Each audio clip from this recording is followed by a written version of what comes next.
Yang perlu kau dengar hanya dua jenis orang, yakni yang mencintaimu karena dia bicara dengan ketulusan dan yang pintar karena dia bicara dengan keilmuan. Jika kita ingin menjadi manusia yang mulia, maka tak ada cara lain kecuali menyandingkan diri kita dengan Al-Quran. Jika seseorang itu bukan saudaramu dalam agama, maka dia saudaramu dalam kemanusiaan. Melukai dengan lisan lebih buruk daripada melukai menggunakan pedang. Yang paling aku takutkan adalah ketakutanku pada diri sendiri, kepentinganku, nafsuku, dan golonganku. Karena itu, dalam tasawuf, yang harus pertama kau urus dan kendalikan adalah egomu. Meninggalkan kesan yang baik lebih penting dalam dakwah ketimbang menyampaikan pesan yang baik. Peperangan itu bukan hanya tidak selaras dengan ajaran Islam tapi mengkhianati fitrah manusia yang pada dasarnya membenci peperangan. Tugasmu dari Tuhan itu jadi baik, bukan terlihat baik di mata manusia. Guru adalah siapa saja yang mengajariku walau sehuruf. Maka, berakhlaklah pada siapapun, karena bisa jadi ia gurumu yang tidak kamu sadari. Mari kita selalu berakhlak dan mempersatukan, seperti Nabi Saw yang terbaik akhlaknya dan mempersatukan para nabi dan kaumnya di akhir. Pembenci memikirkan yang dibenci, maka hidupnya selalu suram.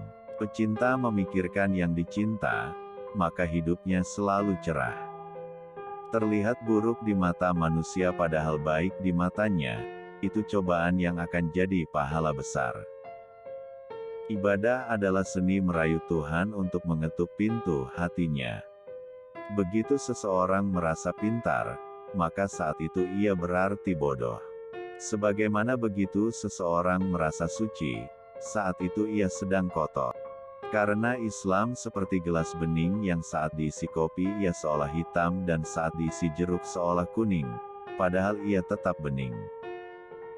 Kita bisa berbeda dalam hal kebenaran, namun kita memiliki visi yang sama dalam hal kebaikan. Matematika Allah bukan dihitung dari seberapa langkah kita ke masjid, tapi seberapa besar kemauan kita. Sebagai umat muslim kita dituntut untuk menyampaikan apa yang perlu orang dengar bukan apa yang ingin kita dengar. Nikmat terbesar Tuhan kepada kita adalah kemerdekaan. Kita diciptakan merdeka. Syukuri dengan mau menjadi diri sendiri. Masjid bisa roboh, Ka'bah bisa sepi, tapi hati manusia yang beriman akan abadi dalam ketaatan dan kecintaan padanya. Pendapat kita benar, tapi bisa jadi mengandung kesalahan. Sedangkan pendapat orang lain salah, tapi bisa jadi mengandung kebenaran.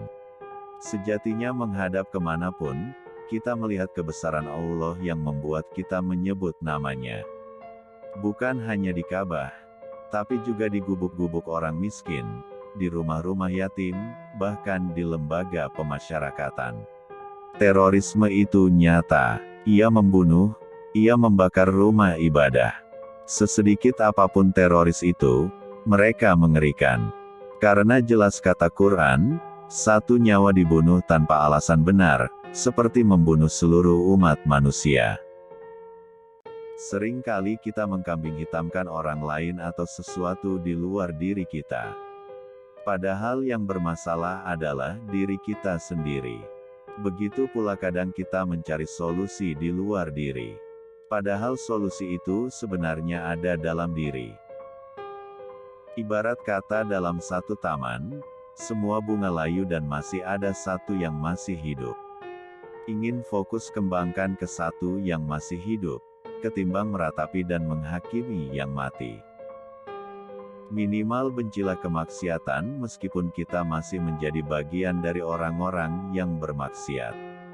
Cintailah kesalihan meskipun kita belum menjadi bagian dari orang-orang yang solih. Semakin mengaji, semakin kita paham betapa tak terbatasnya medan makna Al-Quran dan betapa kerdilnya pikiran kita, sehingga kita terus semakin rendah hati. Bukan justru semakin sok. Jangan sampai setelah berhijrah, Ibadah kita menjadi lebih semangat, namun kita menjadi tidak murah senyum kepada orang lain.